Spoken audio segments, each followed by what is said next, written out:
Here's our pilot getting ready.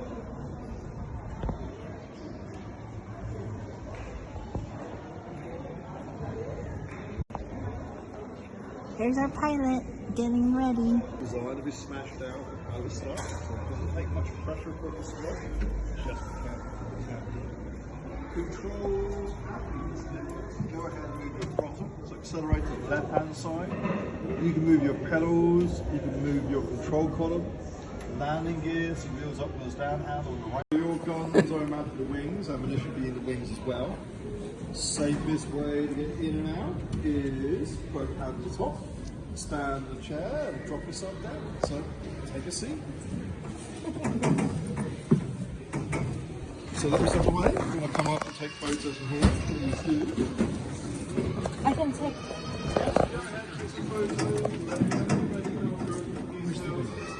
To say, Matthews. I want to shoot somebody. Who are you going to shoot? Can I shoot the other side of the building?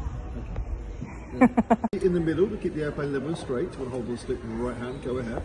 So pitch up and down movement, you're pulling back on the stick to pull up.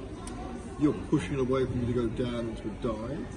So moving a stick backwards and forwards would move the elevator stick back, up and down. So that's how you're going to move up and down.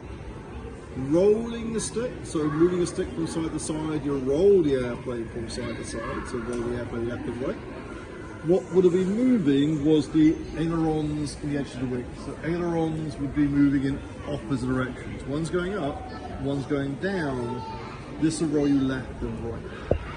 Landing and taking off this airplane, you want to be holding onto your stick with the left hand, and then your right hand is pushing the handle up, labor control is set up.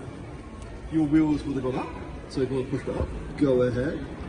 Your right hand will go back on the stick and your left hand back on the throttle.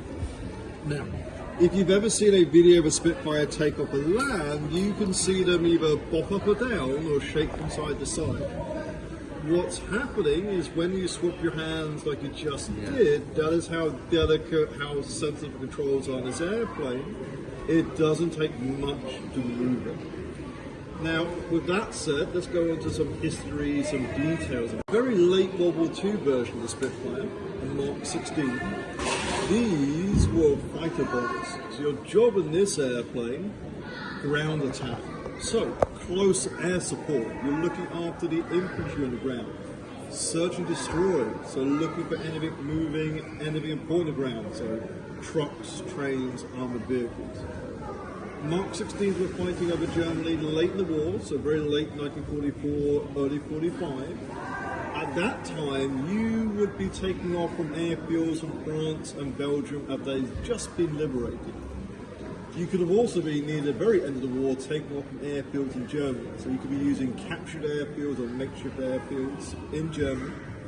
No Mark 16s, from my knowledge, saw combat in the Far East, exclusively fighting over Germany.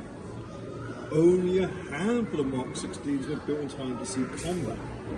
This one you're sitting in, so this Mark 16, completed roughly July 1945, so about 2 months before Japan surrenders. So this airplane you're sitting in never saw any combat, but after the war, this one is used to train fighter pilots to teach them how to fight. Round about 1949, this airplane is stationed here at Hendon, when Hendon is still an airfield, and became the Vice Air Marshal of Fighter Command's personal airplane. A pretty important officer in the RAF, head of all the fighter pilots back then. His name was Sir William Elliot, and because of how important he was, he chose to have his airplane painted white for him. So when flying around visiting airfields, everyone knew who he was. The last time the airplane flies is back in 1954. It's used to train mechanics and ground crews to teach them how to look after and repair airplanes. 56 is turned into a monument. So this airplane lives outside in front of an airfield called Turnhouse in Edinburgh, Scotland. Living outside is painted a gloss colour to protect it from the weather. As a monument, a lot of equipment was stripped out. So there are a few things missing, had to be added, had to be replaced as well. One